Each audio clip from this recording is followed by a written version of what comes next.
Beruchim Habayim. Moshe Langado speaking under the auspices of Kollel Havat Yisrael, based in San Diego, and Sha'rei Tziyon here in Brooklyn, New York. Parshat YECHI is bittersweet for me. I remember one of my great teachers, my Rosh Yeshiva for 4 years, Kollel Baruch, who passed away many years ago on the Shabbat of Parshat YECHI. You know, when we have a teacher of Torah and his students, an unbelievable bond is created, a relationship which lasts much further than just the classroom. But once we leave, we still feel connected. Student to teacher, almost like father and son. And even after my mentor passed away, we still have that connection, the students with their teacher. And it can be described as Yehuda, describe the connection between our father Yaakov with Binyamin. Before Yosef revealed himself and Yehuda was pleading for the life of Binyamin, he made a statement. V'nafsho kishura b'nafsho. My father, old man Jacob, his life is tied up to the soul of this young man, Binyamin. Kishura has the gematria of Torah.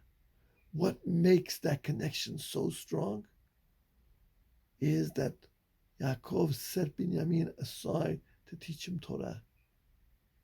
The same thing holds true with the connection between Jacob and Yosef, Yaakov and Yosef. He was Ben Zekunim.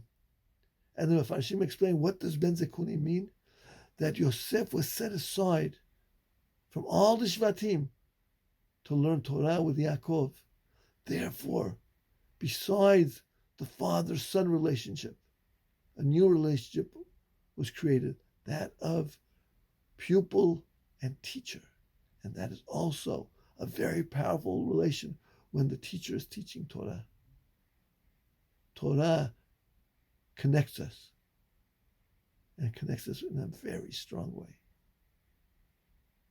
It reminds me of an occurrence which happened many years ago in Los Angeles, California. I was a young high school student, and an older man would come into the yeshiva a few times a year, say Kaddish, would walk in a little depressed, walk out a little depressed, said very few words. One time he came in, it was Shabbat, and the Rosh Yeshiva, Rabbi Simcha Wasserman, Zecher Tzedek L'Bracha, came over to the older man and said, "We are now going to eat Seudah Shlishit, the third meal of Shabbat. Can we have the honor of your presence?" And the old man smiled, says, "Thank you very much, Rabbi. It will be my pleasure." He was seated right next to the Rosh Yeshiva, and they started talking. The Rosh Yeshiva's words are never private, and once he starts speaking, the students' ears perk up, and everybody wants to hear what is being said. And the discussion between the older man and the Rosh Yeshiva went something like this. The Rosh Yeshiva said, "My friend, you look a little sad. How come?" And he said, "I'm an old man. My wife passed away. I'm lonely. My children moved far away from me." Rosh Yeshiva said, "Sir, tell me, what was your profession?" He said, "I was a professor of economics in UCLA, but now I've retired." The Rosh Yeshiva looked at him and told him, "Don't you have any connection with any of your students?" And he says, "No. In the norm, once the students finish my class, I really have nothing to do with them. Maybe a short greeting when I meet them on campus, or in the library, but nothing more than that. And the Rosh Yeshiva murmured, that's the difference between teaching Torah and teaching math or economics or psychology or science. When a professor teaches one of the secular topics, his connection with the students is what is being given over. After what is given over is gone, the connection is gone. But when it comes to Torah learning, the student and the teacher, the student and the Rabbi, have created a bond which is eternal. Even after the classroom, even after the boy has left the yeshiva, the young man still feels connected to his teacher. And the rabbi said in an undertone, how many weddings am I invited to? To students I haven't seen in 30 years. But when a simcha comes, they really want me to come, to be part of their joy, part of their simcha. And they call me and they say, Rosh Yeshiva, my daughter or my son is getting married, or maybe we're having a bar mitzvah. Can the rabbi attend? Yes, I know I live far, 400 miles, 1,000 miles, maybe even 2,000 miles. But Rabbi, I'll send you a ticket and we'll pick you up from the airport. Because the connection built by the Torah is so strong.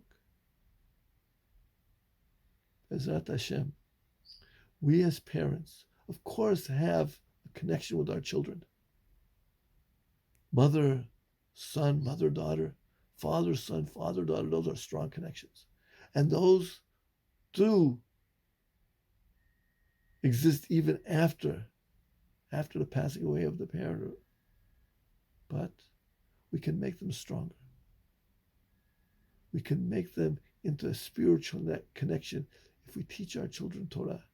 Of course, the majority of Torah is taught in the yeshivot and in the schools.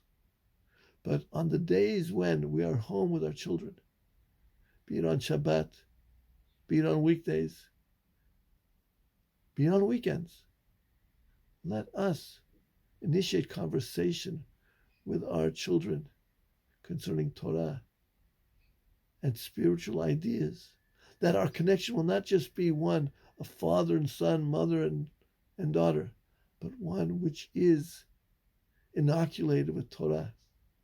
And that connection will even be stronger. My friends, Shabbat Shalom.